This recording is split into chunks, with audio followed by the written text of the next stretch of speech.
Nigeria's manufacturing sector is among the largest in Africa, making the sector one of the 6 sectors that has the potential to create jobs and reduce poverty in the country. However, the myriads of challenges the sector is faced with have limited growth and investment inflows into the sector, causing many manufacturing firms to shut down and relocate to neighboring countries. According to a report by the Nigerian Economic Summit Group, the Nigerian manufacturing industry, despite its numerous prospects, has only attracted 5.73 trillion investment so far.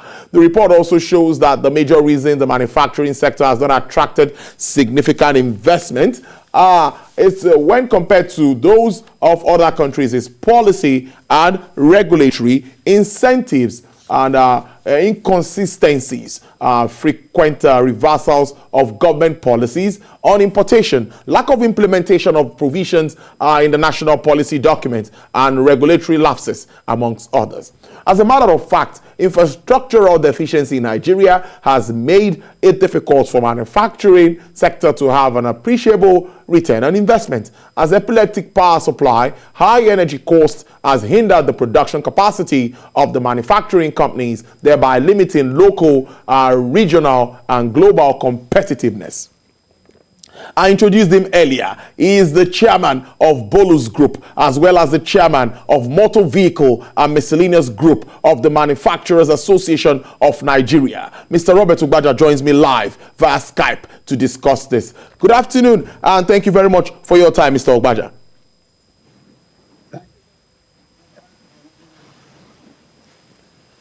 Yes, can you hear me, Mr. Ugbaja? Yes, I can hear you clearly. Okay, all right then. Now, in my intro, I was talking about the manufacturing sector not being able to attract much investment. What are the challenges of that sector? What is hindering that sector? Because that sector can create a lot of jobs and help bridge or reduce these issues around unemployment. So take us through the issues. What is debarring investments? Certainly, to look at the issues are multifaceted. Let me start with infrastructure. Especially in the area of power supply. You know, for a small scale industry, just to process plastics, as an example, the investment you needed may not be more than $100,000 to get the plant, machinery, and all. But you know, to run such a factory, you actually would need twice that amount to provide your own power and to provide, you know, all the other infrastructures, you know, that you should actually take for granted, like water supply, access roads. These are a few of the things that are really tying down that sector. That sector, like you rightly said, is like a sleeping giant.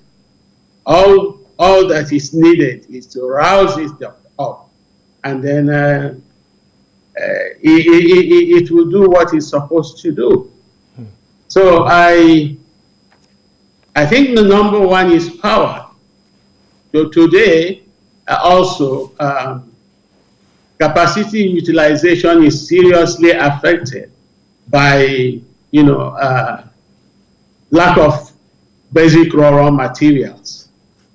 Till today, a lot of the raw materials used by our industries, except those industries in agro-related sectors, they still have to be imported. And to be imported, you need to go and queue up at the CBN to get the foreign exchange.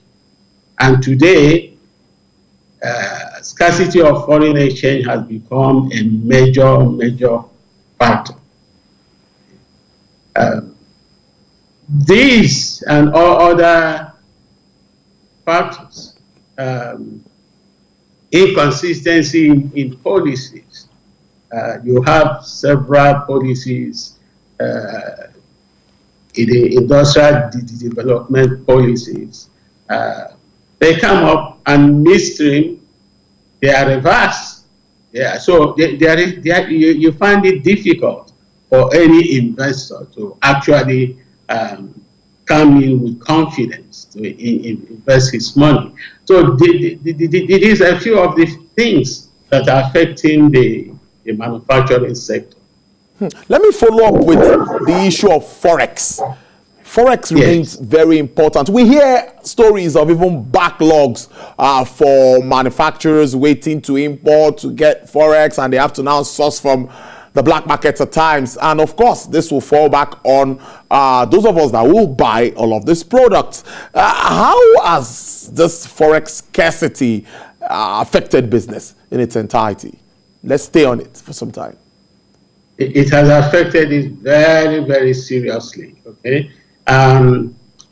Today, no company, I can tell you today, that is operating at 60% capacity utilization.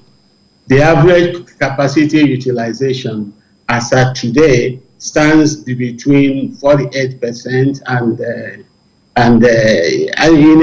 in a good season, it gets up to 50-51% because of non-availability of foreign exchange to import the raw materials.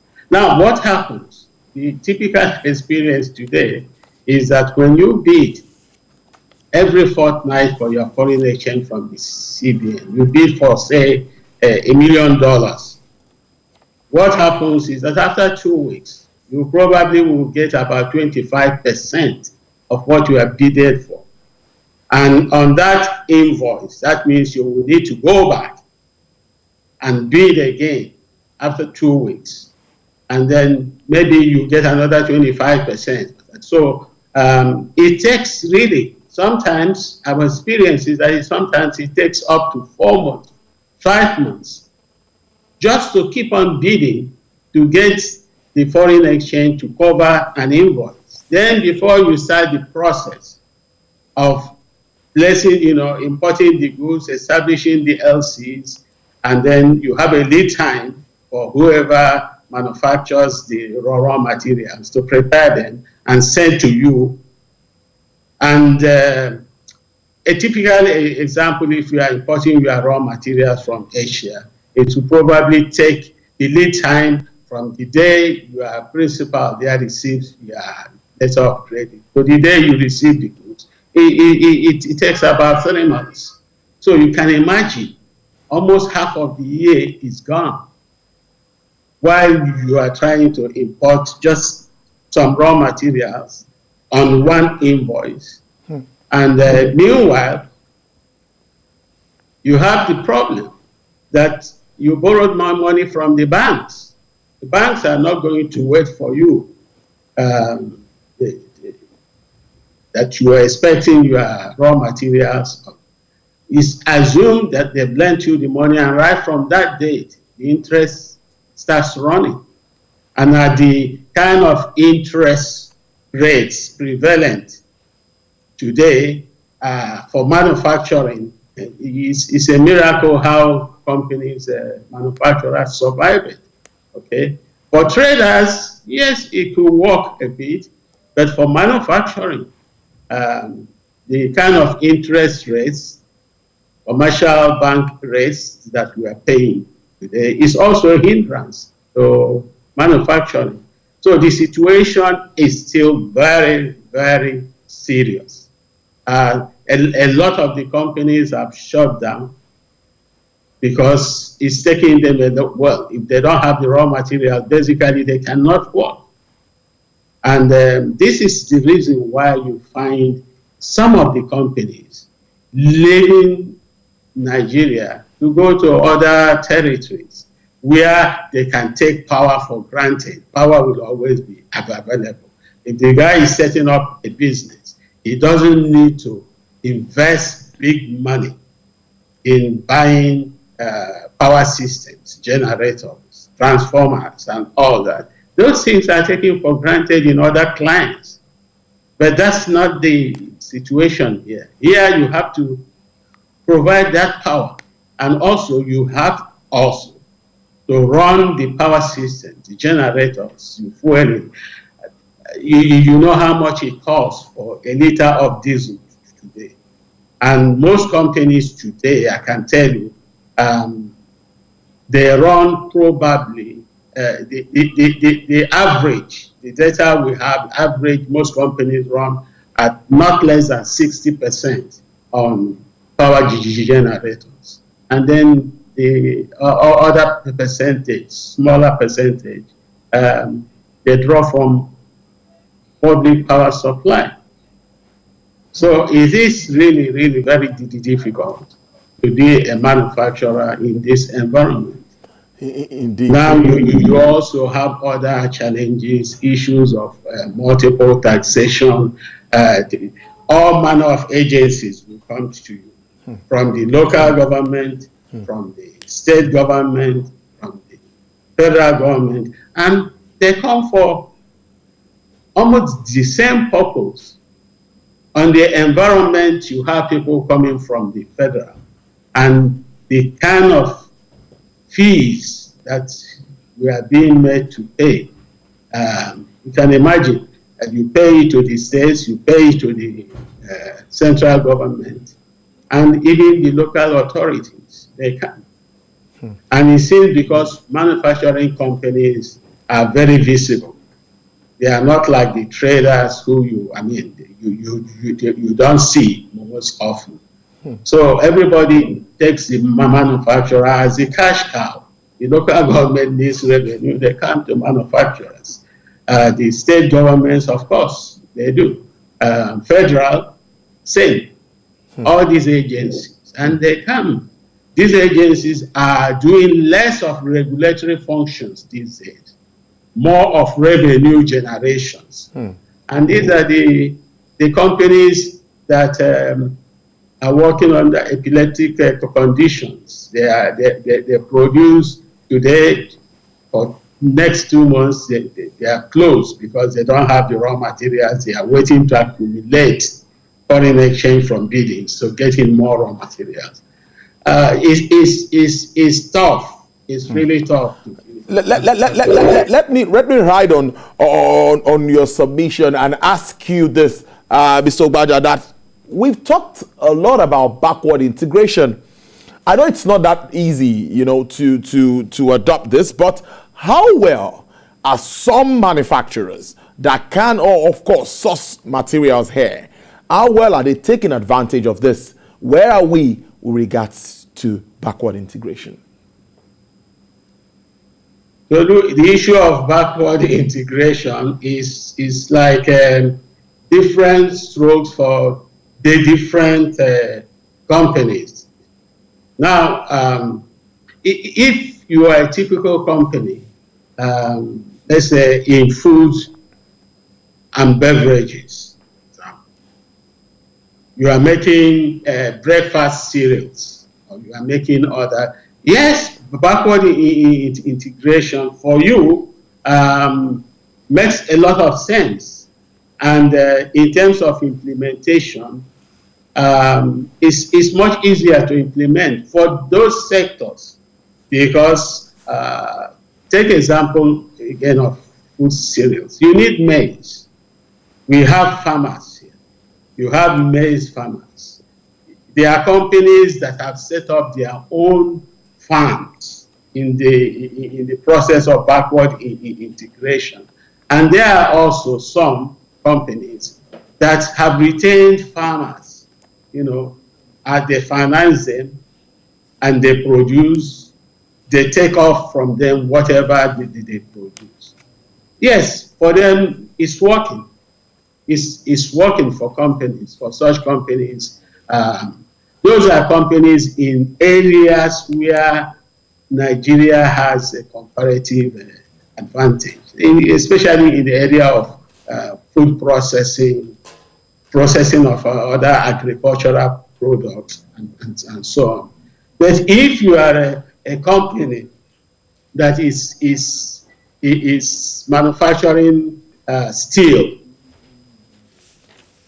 tell me, how can you, which backward integration can you do? I'll give you a typical example of let's say, the automotive sector. The automotive sector, how will you really integrate backwards? The way that sector works is that if you look at Europe, you look at Americas, you look at other clients, what happens is that you have supply networks of components.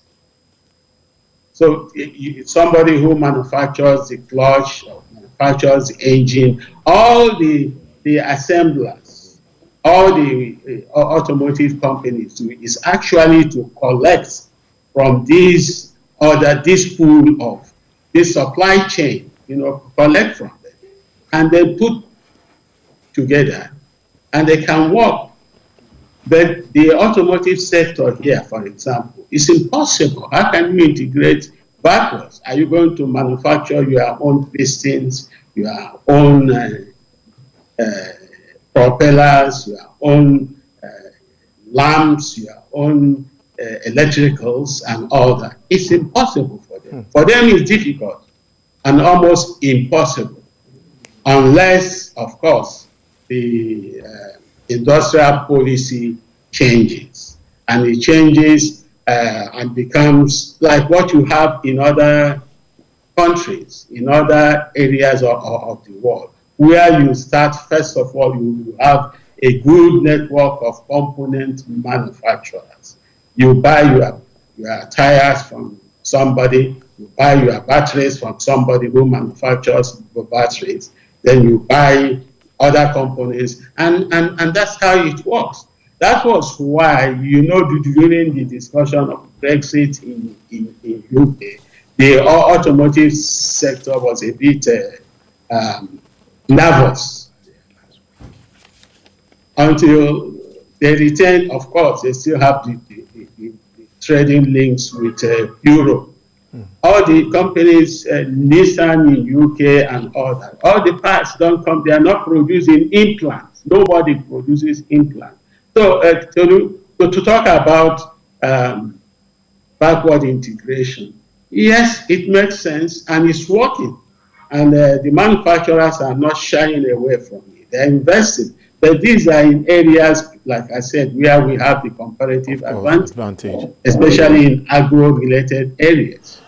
All right, let's wrap up this discussion on this note. COVID-19, we call it the third wave. The Delta variant is also causing disruption issues all around the world. What are your prospects, or what are you thinking of the sector as we move in the second half of 2021, despite this new challenge?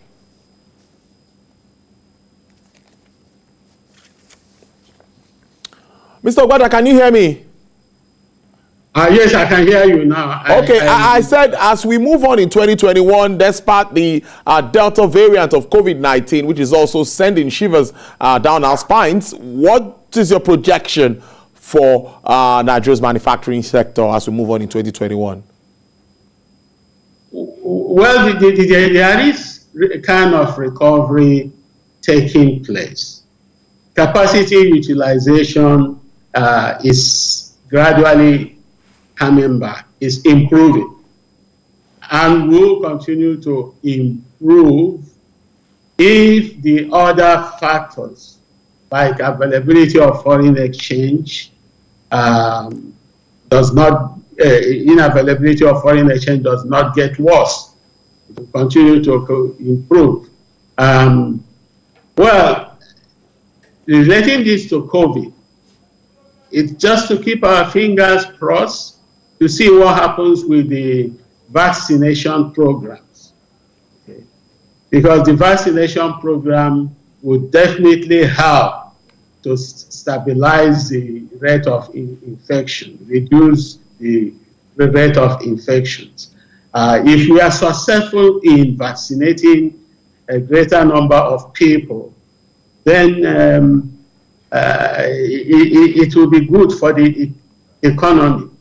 But if we do not do well there, and we get back to situations of lockdown, shutting down, restricting movements and all that, definitely it will reverse whatever gains we are making now. All right, there is a good way to leave it. I've been speaking to the chairman of Motor Vehicle and Miscellaneous Group of Manufacturers Association of Nigeria, and also is the chairman of Boulos Group, Mr. Robert Ugbaja. Thank you very much for spending your afternoon with us. Enjoy your holidays. Thank you very much, Olu. Thanks. All right, then.